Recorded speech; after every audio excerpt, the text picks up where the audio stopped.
Reverend MeeLing, Reverend Susan MeeLing, Lady Dori, Belle. Lady MeeLing, I've been known by a few names.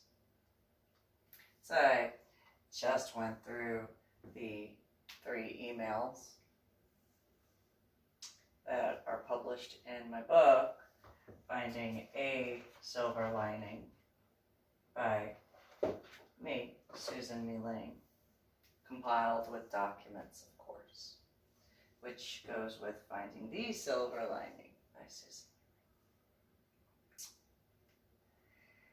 And so, in reference to several aspects, there are problems with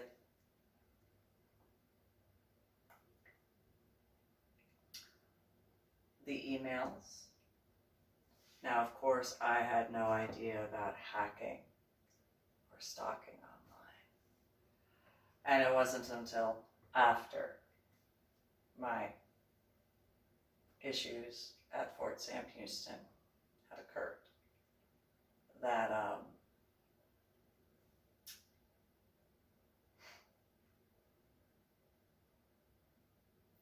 I was informed by my ex-sister-in-law, Mary Evangelina Nichols Osteen, that she had not listened to my warnings.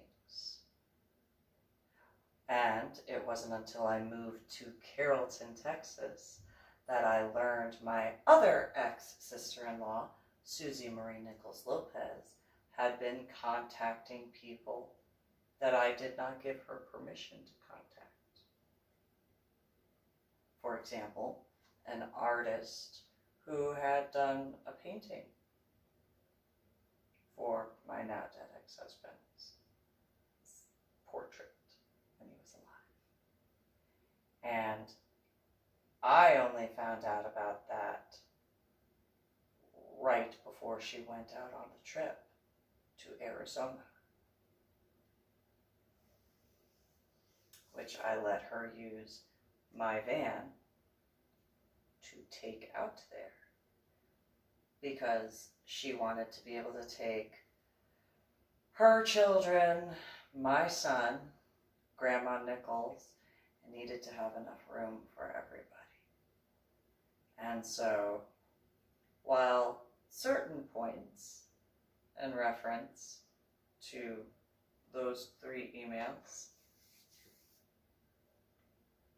I did not go into as much detail in certain areas, which those are if, for example, Susie Marie Nichols Lopez and or Mary Evangelina Nichols Osteen's social media accounts would be going on about certain aspects, that would be their hacking aspects and issues.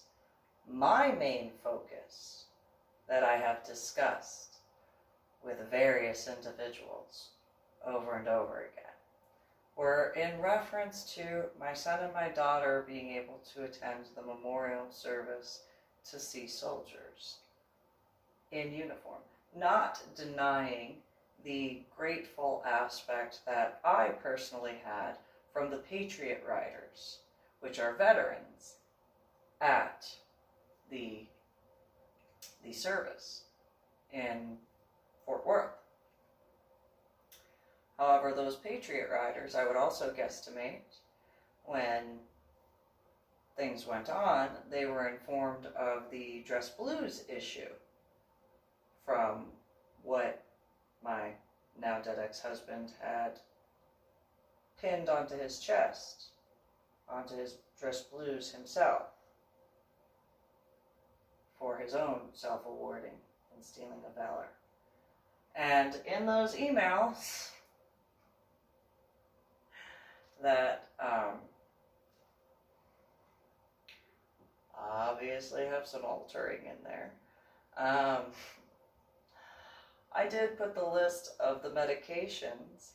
But one of the things that I have repeatedly in any discussion I've had, as well as in the emails, was in reference to how my dead ex-husband, when he was just my ex-husband, had brought up how he thought that we were twins because of the head injury. And how I could not understand why I had been told that I was, which I wasn't, malingering and faking, but it was so easy for him to take what I went through and use to tell the Army.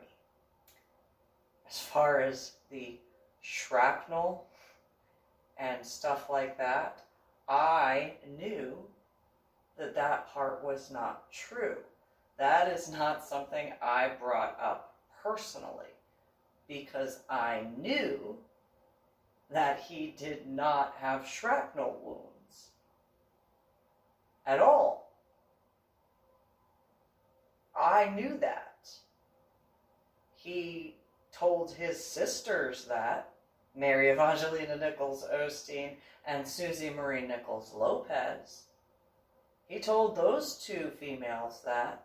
He did try to tell me that, meaning his ex-wife, when he was alive, and I wanted to see the proof. And he refused to let me see it. So I touched his back to see if there were any wounds, because it would take more than less than a month for shrapnel wounds in the back and the face to heal. And so where I had told my two ex-sisters-in-law that I was going to handle it, because I made a promise to Grandpa Nichols that I would handle it, and he knew I knew how to handle it. He knew I knew that I had to go in person and speak with the individuals at the base. He knew I knew that. Though I learned, as I said later, Mary Evangelina Nichols Osteen did not want to listen. And then later learned that Susie Marie Nichols Lopez did not listen either, because they wanted their fame and their glory.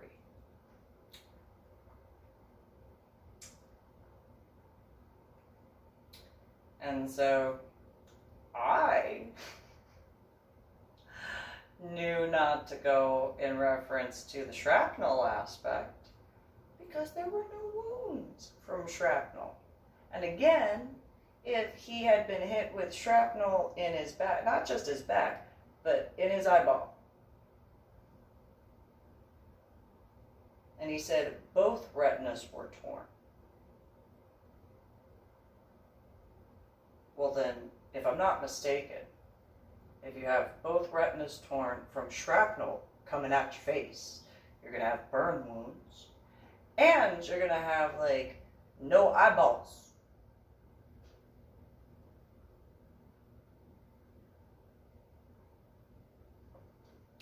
Just saying. I could be wrong. I think I'm accurate on that. And again, it would take longer than less than a month to get from overseas to Fort Sam Houston, and I was told he was in Germany. That's not in there in the emails.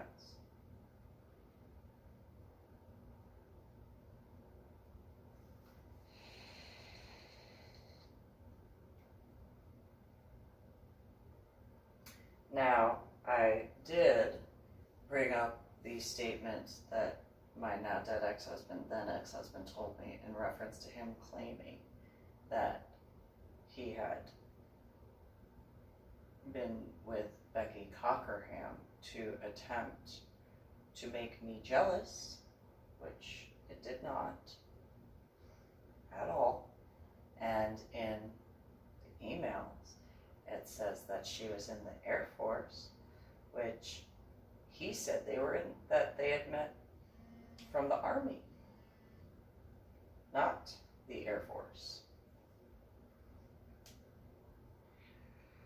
So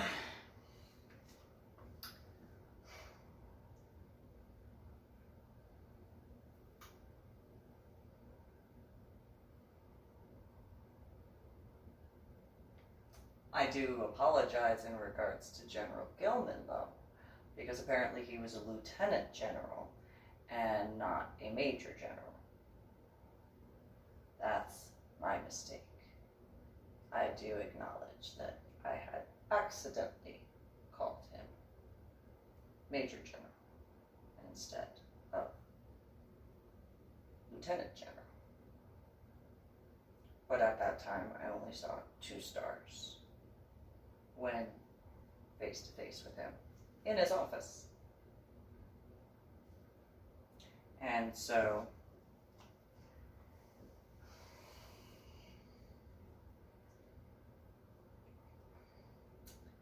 that's just my commentary in reference to those 3 emails, because the majority of everything that I did was go in person. And when I contacted the senator, and at that time, then, and if I'm not mistaken, I got contacted by the news for the San Antonio Express News, and I was surprised that I had been contacted by the San Antonio Express News, who said that they had wanted to do an article, and I didn't know at that time how they had gotten a hold of, because I responded. I hate my ex-in-laws. I hate my ex-sister-in-law, Susie Marie Nichols Lopez, and I hate my ex-sister-in-law, Mary Evangelina Nichols Osteen. I do. I hate them. I hate them. I have a feeling I'm not the only one.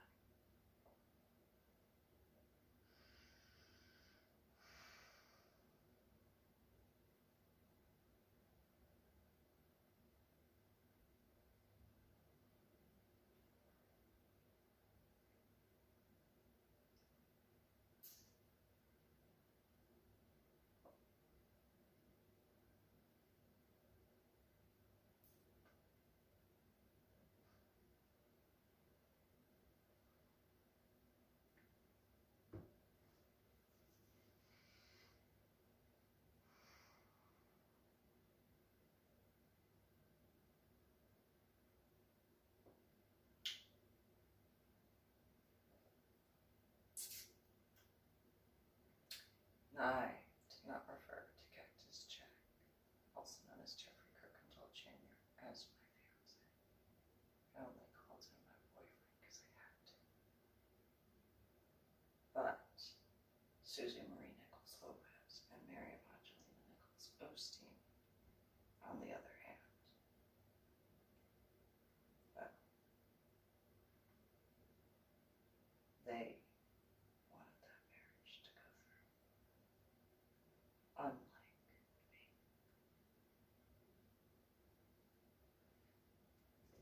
Really hate my ex-in-laws, especially after everything that I did. Okay, so yeah. Subscribe to my channel and